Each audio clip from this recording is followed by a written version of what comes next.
You may know Pagani today as a manufacturer of luxury cars, but the history behind the company's establishment is much more inspiring than you might have guessed. Pagani did not start as just any company that wanted to produce nice cars. Pagani started as a revolution. The man behind that revolution is Horacio Pagani.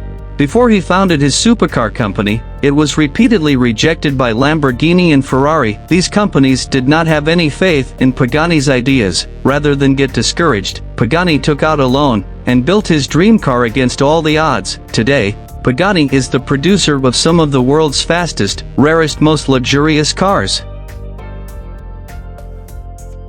Horacio Pagani was born in 1955 in Casilda, Argentina, to Luca Pagani, a baker, and Maria Pagani, a painter. Casilda was a rural town where the inhabitants mainly survived on agriculture. From a young age, Pagani knew he wanted something different. He will build go-karts and mini-bikes with his friends. This was the foundation of what would later be one of the most successful automotive companies in the world. As Pagani got older, he came across fiberglass and started experimenting with it. At 21, with no formal training in engineering, he started working on a limited Santa Fe Siena race car. This type of race car was a rear-engine, single-seater car from the province of Santa Fe and a part of Cordoba in Argentina.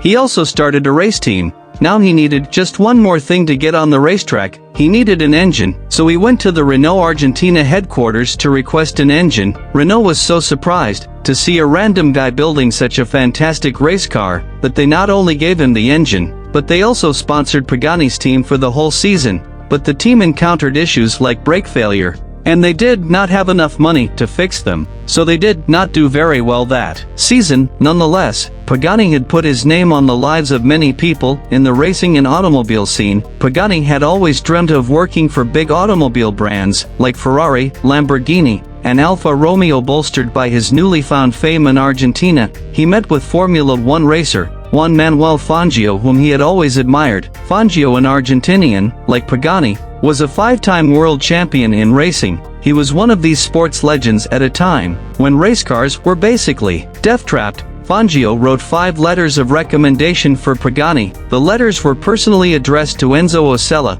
founder of the Sella Formula One race cars, Alejandro de Tomaso, who built the Pantera, Enzo Ferrari, from Ferrari, Carlo Chitti, an executive at Alfa Romeo, and Giulio Alfieri, an executive at Lamborghini. The letter to Lamborghini yielded a verbal agreement that Pagani will work as a designer on a new project. For the car that will be the very first luxury SUV, he packed his bags and traveled to Italy, only to meet a disappointing letter. When he arrived, Lamborghini had scrapped the project he was supposed to work on, so he had no job. But Pagani was not discouraged. He went to the Lamborghini office several times to ask for a job, but was declined each time.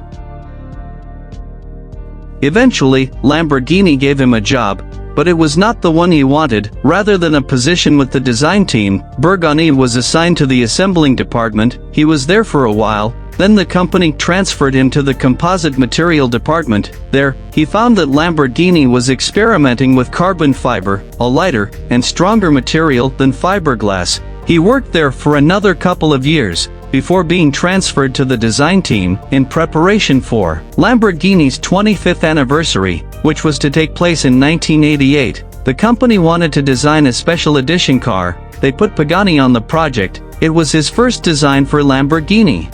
You must know that it is impossible to talk about supercars without mentioning carbon fiber. Every supercar in today's world has at least one carbon fiber piece in its design. Pagani saw this revolution coming while he worked with Lamborghini. He believed that carbon fiber and lightweight construction was the future of base cars. All he needed was an autoclave to build the cars out of his new carbon fiber material. That was a revolution waiting to happen. He went to the boss with his ideas, but they turned him down repeatedly. They told him that since their competitor Ferrari was not building cars out of carbon fiber, Lamborghini did not need to do that. They denied his request to purchase an autoclave. But Pagani did not give up. If Lamborghini would not listen to him, he will just have to make his dreams come true by himself. He went to a bank, took a loan of $500,000, and bought an autoclave. It was his way of telling his superiors at Lamborghini that he did not very much care about the decision. With the new autoclave, he and his new composite department build the Countach Evoluzione, a carbon fiber aluminum Countach. The Evoluzione weighed 200 pounds, a remarkable weight reduction of about 1,100 pounds for the standard Countach. It was a hit. Still, Lamborghini was not convinced, although they admitted that Evoluzione was a masterpiece. They felt it was not sustainable, because it was too expensive to build and difficult to repair when it crashed, so the car was never released to the public. And then, in an almost comical plot twist, Ferrari released the F40, a road car built from composites. It was just like Pagani had predicted, but they had essentially told Pagani to forget about it. He stayed at Lamborghini for a few more years before leaving in 1991. Of course, he left with the autoclave that built Countach Evoluzione, because it still belonged to him. For a while, he made the living manufacturing carbon fiber parts, or the Ferrari Formula One team, Daimler and Aprilia. In 1992, Pagani started working on a personal project. It was finally building his dream car, but once again, he needed an engine, and once again, he called his friend Fangio for help. Through Fangio, Pagani met Dieter Zych, an engineer at Mercedes. He gave Pagani a high-performance V12 engine. Pagani wanted to name the car after Fangio, but Fangio died sometime in the 7 years it took Pagani to design his car. The car, now called the Zonda C12, debuted at the 1999 Geneva Motor Show. The debut was a huge success, and the Zonda C12 was a revolution. Just like Pagani had predicted all those years ago, it had a 6-liter, 394 brake horsepower AMG V12 engine, 450 horsepower and a 0 to 60 acceleration in just 4 seconds. It was beautiful, surrounded by Pagani's beloved carbon fiber monocoque. The interior was a study in excellent craftsmanship and astonishing technical detail. It was only the beginning. Pagani's team was consistently working on upgrading the Zonda, and they will churn out several newer versions in the next few years.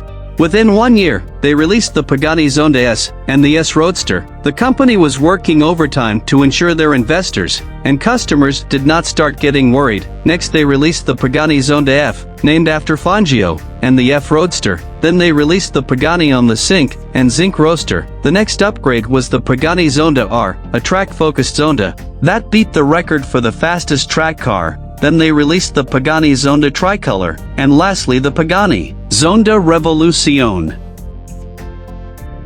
The Zonda regime finally came to an end with the Pagani Huayra. Pagani had a particular philosophy when it came to cars. He believed a car should be a combination of breathtaking art and excellent engineering.